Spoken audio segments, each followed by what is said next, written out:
Today I would like to talk about spiritual independence and basically elaborate on our recent name change and corporate status change.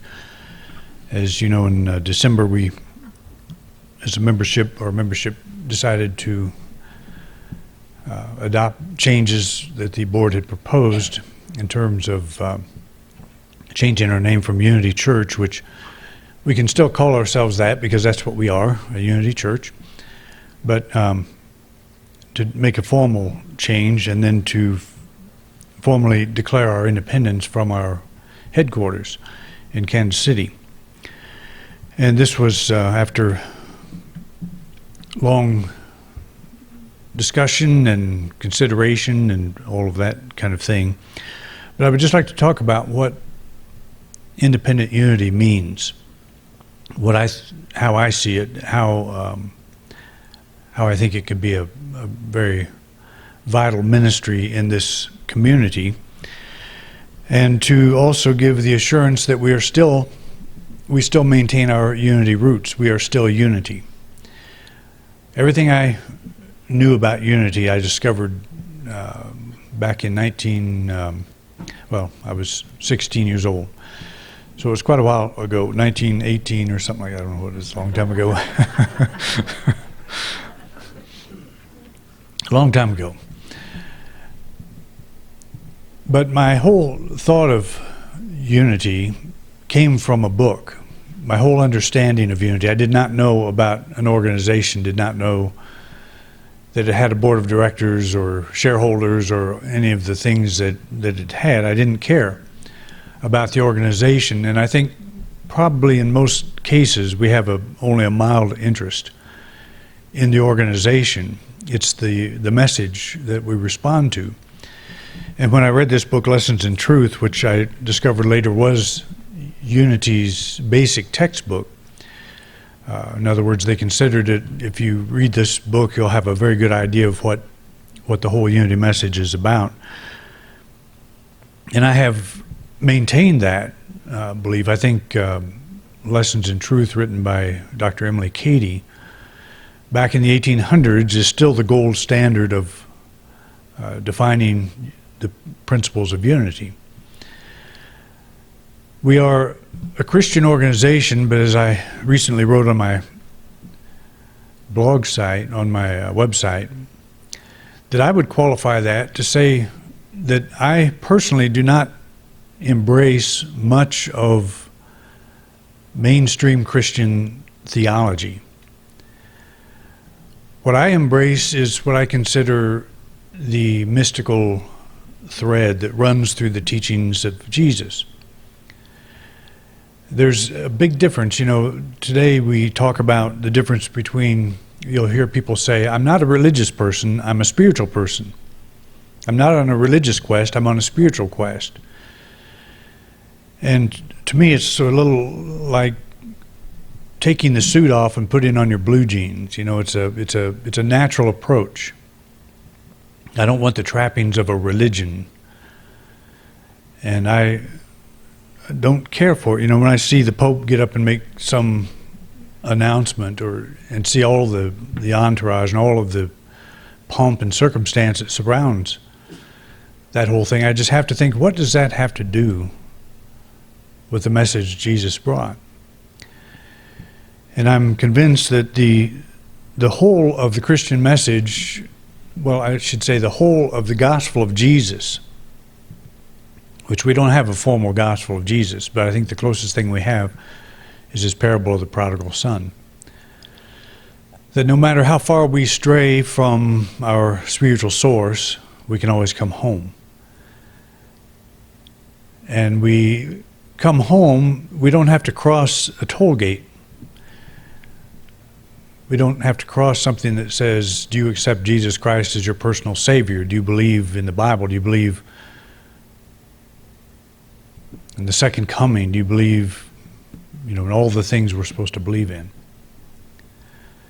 Do you believe you're a born sinner? There is none of that in that parable. The son sins about as bad as you can sin in the story, and I think Jesus specifically made that story that radical. So he was saying, you can't do it so badly that there's no return, there's no hope of return. The son out in the far country came to himself, and he turned and he began to go home, and he started rationalizing, if I tell my father, I'll confess, I sinned against you, I sinned against God, I've sinned against everybody, and I'll be happy to come back as a servant. He was making all this stuff up in his mind about how he would work a deal with his father so he could be accepted back home. And that's sort of how we think about the whole spiritual thing. And the point Jesus was making is that has nothing to do with reality. Because when the son gets home, the father sees him from a distance and goes out to greet him in joy. Calls for the fatted calf to be butchered and a meal to be prepared, and a great celebration. He doesn't say anything. The son starts explaining, his deal. Father, I really messed up here. And father stops him pretty much in midstream and says, don't worry about that. In my mind, you were dead and now you're alive, and that's all that matters. So you don't see any of that conditional acceptance or conditional salvation in this story, and I think it's one of the best presentations. And that's how I think, that's how I feel about God. That's how because I, like everyone, has felt very much alone spiritually, like God is some distant concept that has no bearing on what's happening in my life. And how do I bring that into my life? How do I open myself to that? And yet, in the times where I feel the closest, I realize that that's just my perception. I'm in the far country trying to figure out how to get back home and trying to figure out what I need to do, all the things I need to do to appease God, who would obviously be put out with my foolishness. And that's the anthropomorphic God, the human-like figure that most of us grew up with. And that's a hard thing to get over. But if I am working a math problem and I say 2 and 2 is 5, obviously it's the wrong answer, but am I punished by the law of mathematics, or am I punished by my sin, by my mistake? In other words, I believe 2 and 2 is 5, and I go through life trying to make that true. And people I meet just kind of raise their eyebrows, and I talk about how all this 2 and 2 is 5 and how I can prove it. You put two cars together, 2 and 2 cars together, and you get 5. You get 5 cars. Well, they look at you like you're nuts. So it's the punishment is in the effect of holding an error. It's not a principle that's punishing you, it's the perception you hold. And that is where the young man, the prodigal son, was punished. It was in his own thinking. He thought he'd really made some bad mistakes, so he suffered over that. He suffered, by those mistakes, but he also suffered thinking that he was so bad that he had to do something to fix those mistakes so he would be accepted again. Isn't that a pretty prominent part of the Christian message? Because we're told that if you don't accept Jesus Christ as your personal Savior, you won't get into heaven. You'll be in the far country and you'll go home, you'll die someday, and you will stand at the pearly gates. St. Peter will be looking at your resume, and he'll say, I don't think you quite made the cut. So you'll say, well, I thought God is love. Well, God is love, but you still don't make the cut.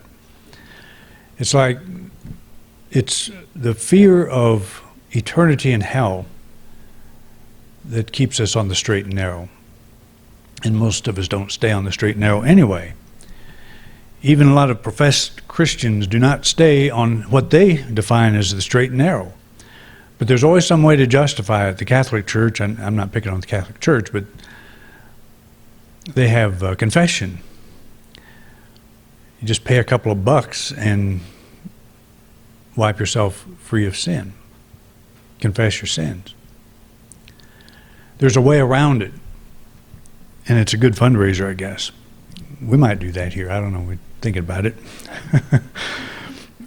But that's, when you think about all of the theological problems, Emerson called them the mumps and measles of religion, of the spiritual way.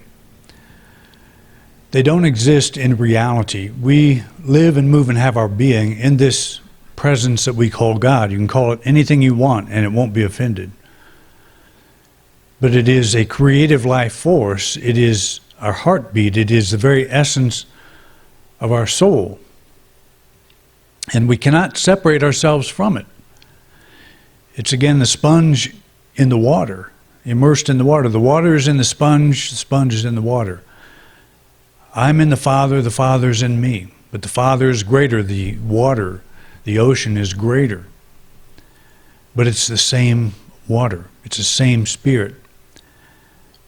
We are immersed in God. God is not an old man up in the sky. That's just a way to get us to conceptualize. We talk about the Almighty, and it's hard to think of that as an energy force. It's not hard to think of it that way, but we have made God into a man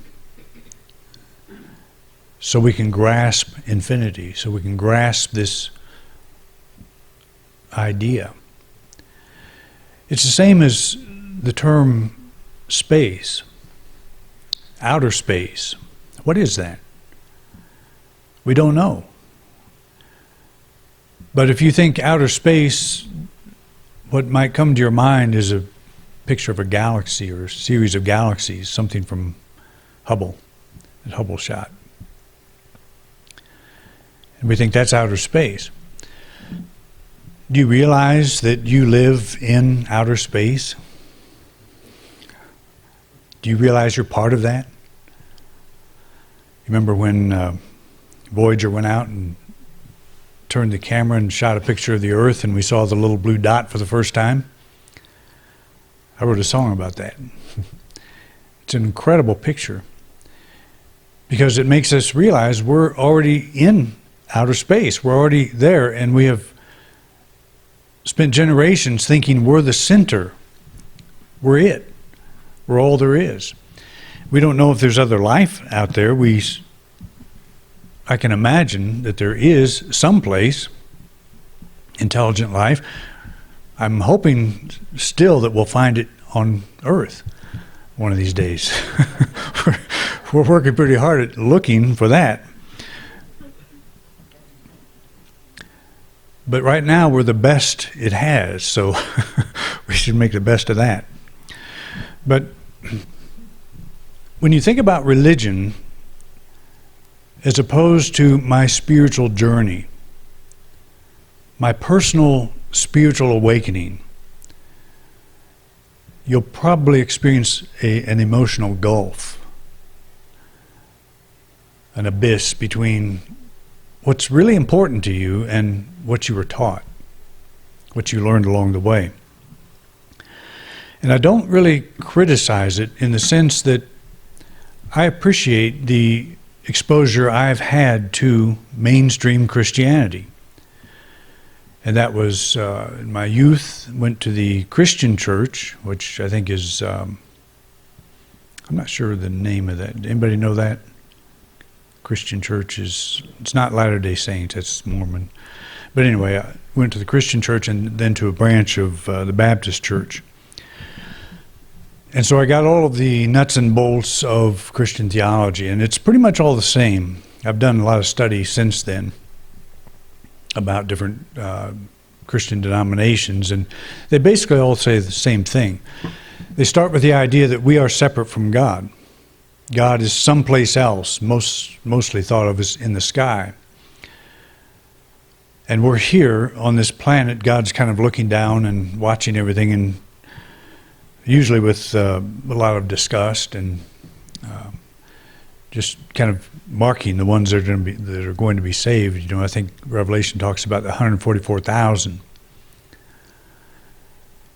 which leaves most of us out because it's they're all from the 12 tribes of Israel. So if you have, maybe check into your ancestry to see if you're going to be. But that has nothing to do with reality. All of us are saved. All of us are okay. We're all the prodigal son. We forget our oneness with God, but we come back and the door's open. You don't have to go to a specific church or be of a particular religion. What religion is God? You know, God is not of any religion. Religions are born of people. So the word independent in our name, Independent Unity, the word means free from outside control, autonomous, not subject to another's authority or jurisdiction. And we can think of this in two ways, and I like to think of this in two ways. The first is that the term independent states our organizational status as an autonomous nonprofit Colorado corporation. And we have nearly always been that. We were a member of the Association of Unity Churches that now does business as Unity Worldwide Ministries.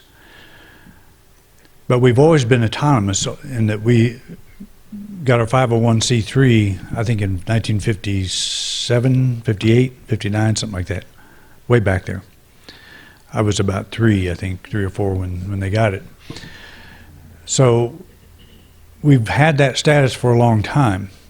And to me, that's the least important. Legally, it's the most important. You know, when the IRS looks at you and all that, you've got to fulfill all the obligations of a legal corporation. You have to have bylaws and all of those things. But that's not why I ever got involved in a church, is to know all that stuff. It's interesting and it comes in handy to understand it.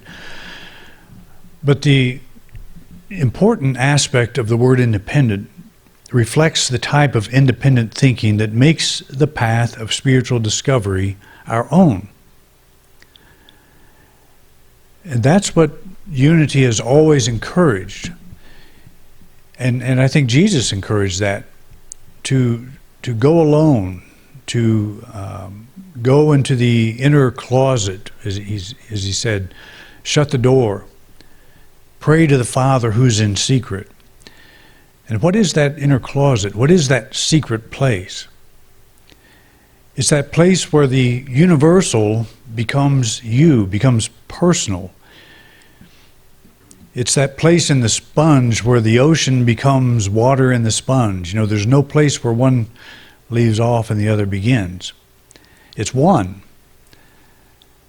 Our experience with God must be firsthand in order to be real to us, in order for our faith to become a knowing. And that requires independent thinking. It doesn't, you're not qualified as an independent by just going to a unity church.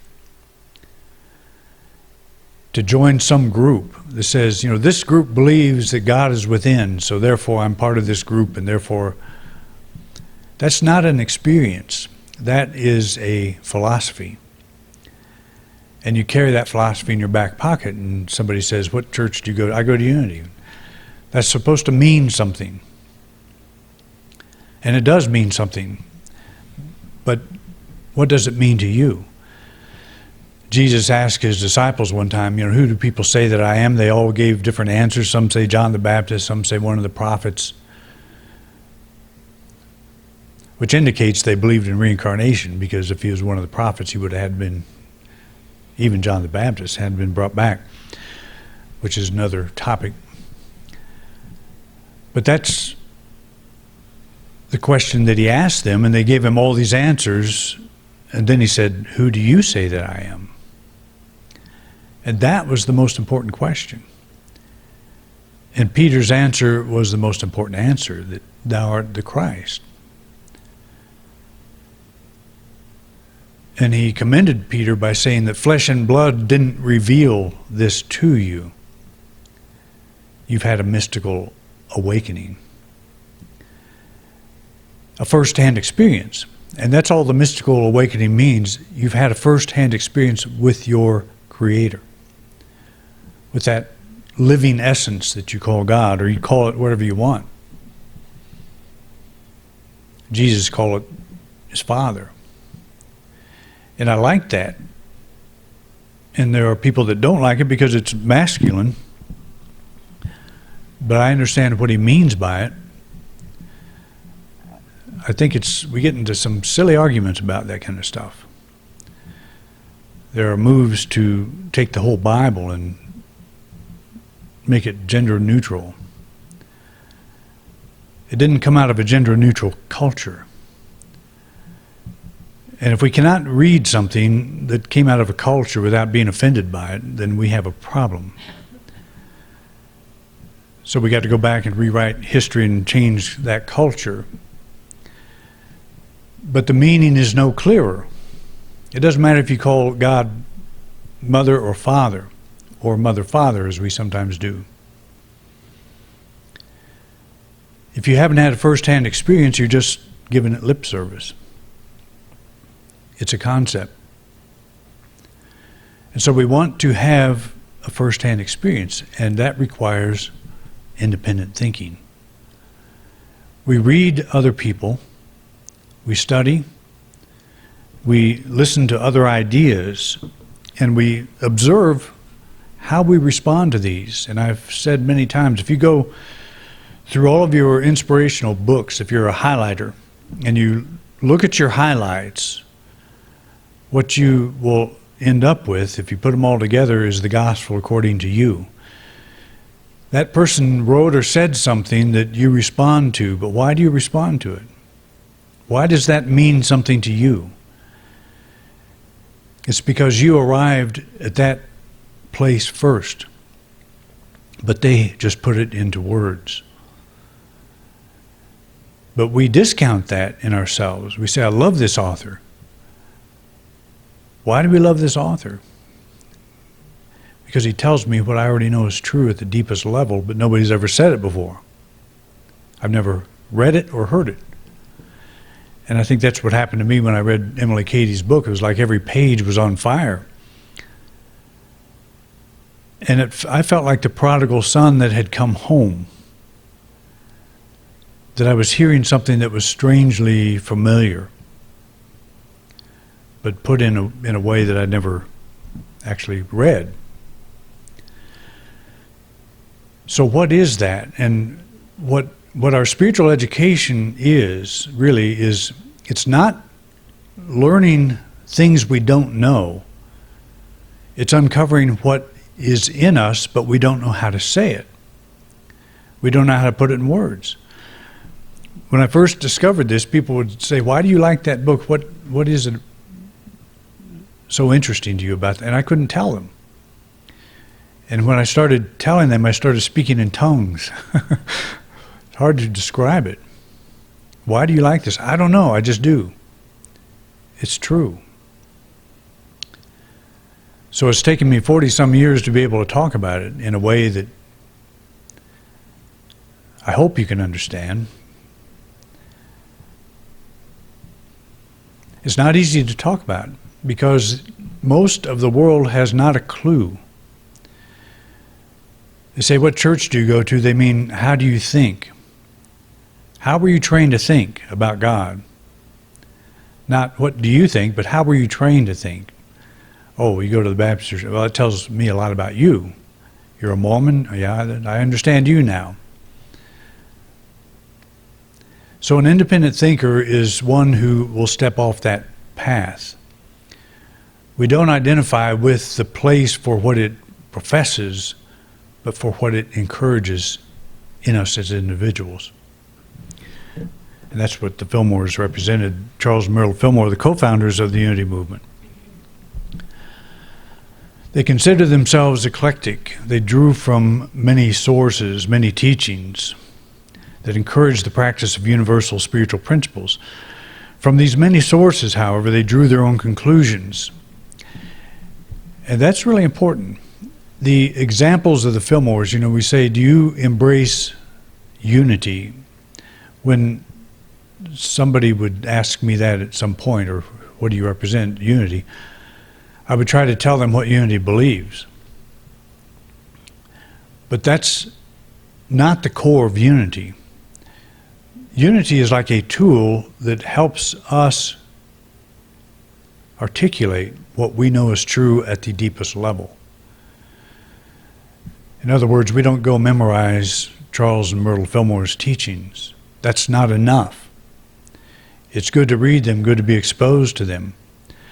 What we want to do is do what they did. And I don't mean go out and start a new spiritual movement. But what did they do?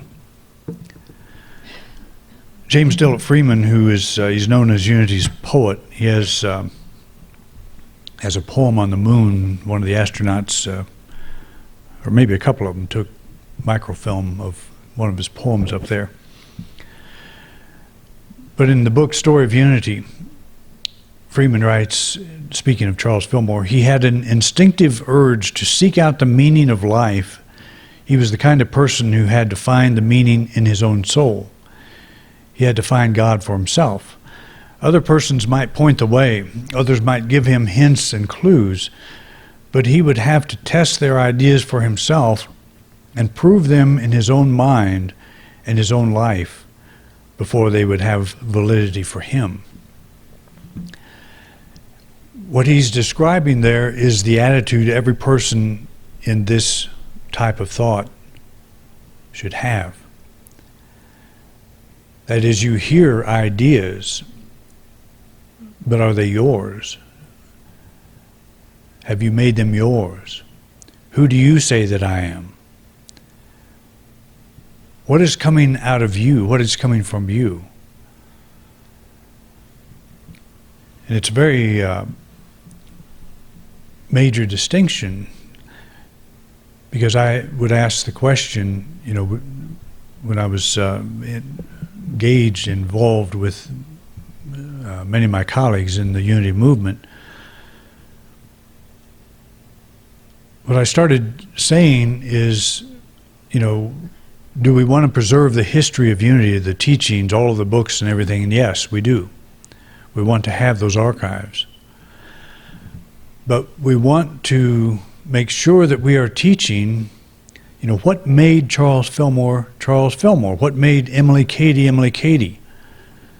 What made Emma Curtis Hopkins, Emma Curtis Hopkins? What made any spiritual leader who they are, who they were, the light that they became? That's what we want to do. We want to do what they did. And I think that's what Jesus was talking about when he said, the things I do, you can do also, and greater things, because I go to the Father, I go to the source. I believe when he said, follow me, he's not saying, worship me, walk in my footsteps. Do what I'm doing. Go to the Father. Go to your Father. Love the Lord your God with all your heart, soul, and mind. Not my God, your God. Find yours. Don't just hang on every word I say. Let your inspiration be yours. Open yourself to that living fountain. Spend time daily in that inner closet praying to the Father in secret. And he said the Father who hears in secret will reward you openly. And that's true. Openly being your life begins to work. Because you find your own foundation. You begin to build your house of consciousness, of thought, of self-perception on the rock of your own spirituality, not on the shifting sands of personality and of religious beliefs and all of the surface things that define so many people in our society. I am who I am because of the group I belong to. But you'll never see a true leader say that. The true leader starts the group. The true leader stands up, they go apart. You know, what made a Gandhi a Gandhi? What made a Martin Luther King Jr.?